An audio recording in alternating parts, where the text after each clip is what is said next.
தங்க பிள்ளையே, இந்த வரம் தரும் வாராகி தாயானவள் நாளை உனக்கு இந்த விஷயம் நடக்கப் போகிறது என்பதை சொல்வதற்காக ஓடோடி வந்திருக்கிறேன். கட்டாயமாக இந்த பதிவு உன் கண்ணில் பட்டால் முழுவதுமாக கேட்டு ஒருவருக்கு ஷேர் செய்துவிட்டு நிச்சயமாக இந்த விஷயம் நடக்கும் என்று நம்பிக்கையோடு இரு. ஏனென்றால் ஒரு சில கயவர்கள் வஞ்சத்தை வைத்துக்கொண்டு ஒரு சில விஷயங்களை உன்னை சூழ்ச்சி செய்ய வரப்போகிறார்கள். ஆனால் என் தங்க பிள்ளைக்கு இது தெரியவில்லை. ஏன் ஏமாற்றம், ஏன் எது எடுத்தாலும் தடை, எது எடுத்தாலும் பிரச்சனை என ஒவ்வொரு நாட்களும் மனக்குழப்பங்கள் அதிகரிக்கிறதே தவிர மன நிம்மதி என் தங்க பிள்ளைக்கு கிடைக்கவில்லை.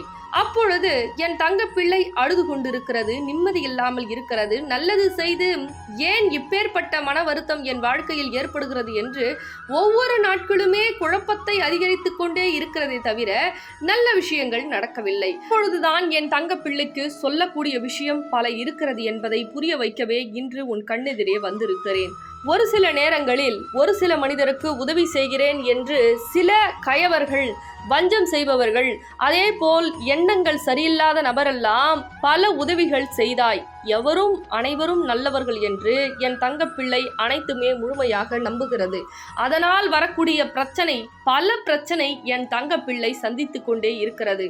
ஒவ்வொரு நேரமும் ஒவ்வொரு விஷயங்களும் என் தங்கப்பிள்ளையால் தாங்க முடியாத வழிகள், அதுவும் நம்பியவரால் தான் ஏற்படுகிறது.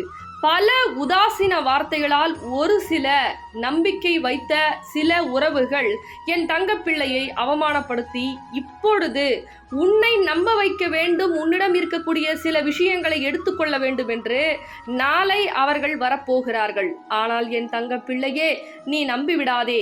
ஏனென்றால் ஒரு சில கயவர்கள் உன்னை பாசம் என்ற பெயரில் நிச்சயமாக ஏமாற்ற வருகிறார்கள்.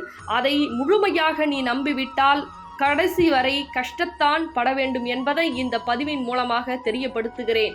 ஆனால் இதற்கு ஒரு பரிகாரம் இருக்கிறது. என்ன தெரியுமா?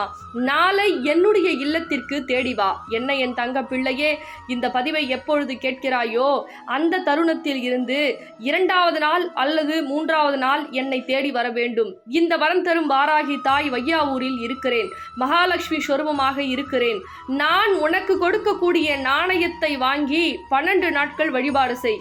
யார் உனக்கு செய்வினை செய்தாலும், யார் உன்னை விட்டு எப்பொழுது பிரிய வேண்டும் என்று நினைத்து சூழ்ச்சிகள் செய்தாலும் அவர்களை 12 நாட்களில் தண்டனை கொடுத்து உனக்கு என்ன வேண்டுமோ என்னிடம் கேட்டாயோ அது நிச்சயமாக நான் உனக்கு 12 நாட்களில் கொடுப்பேன். ஆனால் ஒரு நிபந்தனை, வரும்பொழுது பச்சை நிற ஆடையை அணிந்து கொண்டு வர வேண்டும்.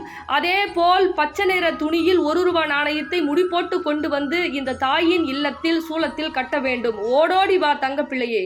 இனிமே ஆன்லைன்ல காயின் விளக்கோ அருள்வாக்கோ கிடையாது. ஏன்னா அம்பாள் உத்தரவு கொடுக்கல. அதனால இனிமே கோவிலுக்கு வரக்கூடிய தங்க பிள்ளைகளுக்கு மட்டுமே நாணய விளக்கு அருள்வாக்கா இருக்கட்டும். நீங்க கோவிலுக்கு டைரக்டா தான் வரணும். கோவிலுடைய டைம் என்னன்னா காலையில 9 to 12, சாயந்திரம் மாலை 6 to 8 மணி நம்ம கோவில் திறந்திருக்கும்.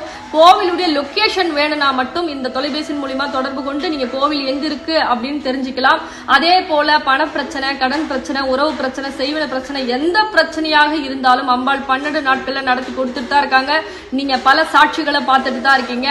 உங்களுக்கும் அது போல நடக்கணும் அப்படின்னா நம்ம வரம் தரும் வாராகி கோயிலுக்கு தேடி வந்து அம்பாளுடைய பாதத்துல உங்க குறைய சொல்லி நாணயத்தை வாங்கி வழிபாடு செய்யுங்க. சரிங்களா தங்க பிள்ளைகளா? இந்த பதிவு உங்களுக்கு பிடிச்சிருந்தா மற்ற தங்க பிள்ளைகளுக்கு ஷேர் பண்ணுங்க. ரொம்ப சந்தோஷம்.